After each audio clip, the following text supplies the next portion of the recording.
Mornings are better with friends. Hi, everybody. I'm Huey Lewis. Stand by for the news. It's funny. He always laughs in the same spot there. Yeah, it's amazing. It sounds almost as if he's not live. Yesterday, I had no idea. It's only 4 blocks from our house here at 48th and 6th. But U2, without Bono, was playing down the block. Is that right? What was going on with that? How come no one said anything? You didn't go knock on the door and try to get into that show? Well, it was a wide open show. Bruce Springsteen played the role of Bono.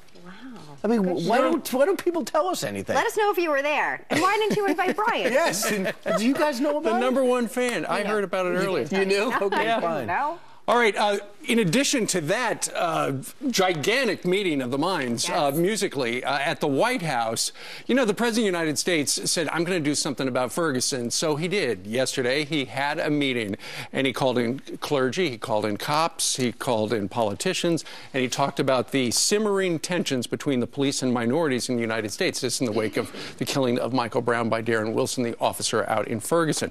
The president did not offer an opinion, however, on the grand jury decision, which many in his party do not like, but instead he came up with a plan to keep it from happening again, he hopes. Right. It's a 4-point plan that we can outline here for you. 50,000 police body cameras will be instituted here. That's a good force idea. on police practices is going to be reviewed and implemented. And then the White House report on police militarization, executive order on military-style equipment acquisition. Because we have extra military equipment, and the military says, hey, why don't we give it to some of these smaller police forces or some of the bigger cities in case they ever need it. For example, there's a nonstop terror attack and terror alert within our country. You might like one of these, some of this military equipment. Should some of these dirty bombs go off, or should there be widespread rioting? Getting ahead of it, you're saying. Evidently, maybe they need some police training on it. I'd hate to say we could always do what we did last time, give it to the Iraqis who gave it to ISIS. That worked out well. So the President of the United States sat there and said, we got to address a problem. Maybe that is. I would just love to see someone say something positive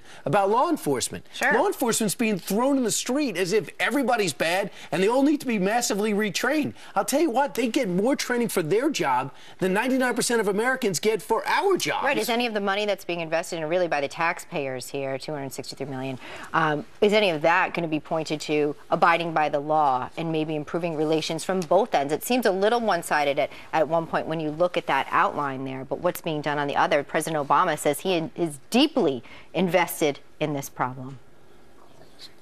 A solvable problem, but is one that unfortunately spikes after one event and then fades into the background until something else happens. What I try to describe to people is why this time will be different.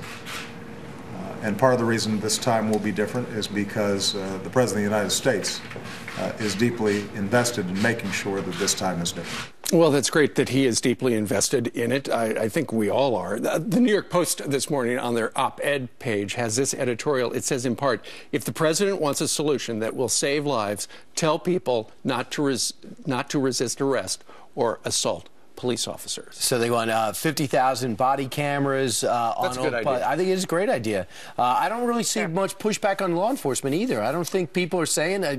to spend $260 million on retraining, how many police forces out there are so bad they need to be retrained? Well, it's an interesting point there, right? Because that does sort of infer that the training that they've had is That's to say that the cops out there don't know what they're doing.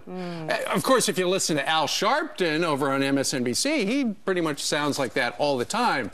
And there he is, extraordinarily in the Eisenhower office building, sitting opposite the President of the United States. It is extraordinary that this guy, who does host a show over on MSNBC, was invited, but the Lieutenant Governor of the great state of Missouri, Peter Kinder, said this regarding Reverend Al. I cannot imagine any previous American president of either party welcoming an inciter of mobs like Reverend Sharpton into the White House, into his inner councils for sober advice. You're not going to get it from him. But that may be true, and especially in New York, when people are very familiar when Al Sharpton was about 100 pounds heavier and was coming up doing controversial things. Sure. But the one thing is, he does pack the place. He goes to a congregation on Sunday. The church is mobbed, and he is considered by many a leader in the African-American community. But is he considered a peacemaker? No, because that's what he called for. He's a race baiter. You look at his history. Right. You look at Tawana Brawley. You look at the fact that I think right now he owes $4.5 million on his federal taxes. By the way, how do you get away with that? If I owe he's got $70, friends in high places. I got a letter every 6 weeks to pay $72. How do you get away with saying the fight is not over when you're Al Sharpton, being in the White House as a consultant in this meeting, on the back of the president saying that we should have peacefulness? I mean, sure. This doesn't seem to make sense. You either want someone who's going to help you maintain the peace, or you don't. But the person that was in the Oval Office was Al Sharpton, and in this great meeting. So a little concern there, of course, by the lieutenant governor. When he came out, Al Sharpton said this: "We live in a country that we must support law enforcement, but law enforcement must support justice." Well, Reverend Al, the grand jury did not indict Officer Wilson, so if you're going to support justice, you've got to support that. One of the great sports personalities out there still today, why he's the #1 voice in the NBA. He speaks his mind, a lot of times controversially. You tell me if you think this is controversial or you think this is right on the mark. I'm talking about Charles Barkley yesterday. We have to be really careful with the cops, man, because if it wasn't for the cops, we'd be living in the wild, wild west in our neighborhoods.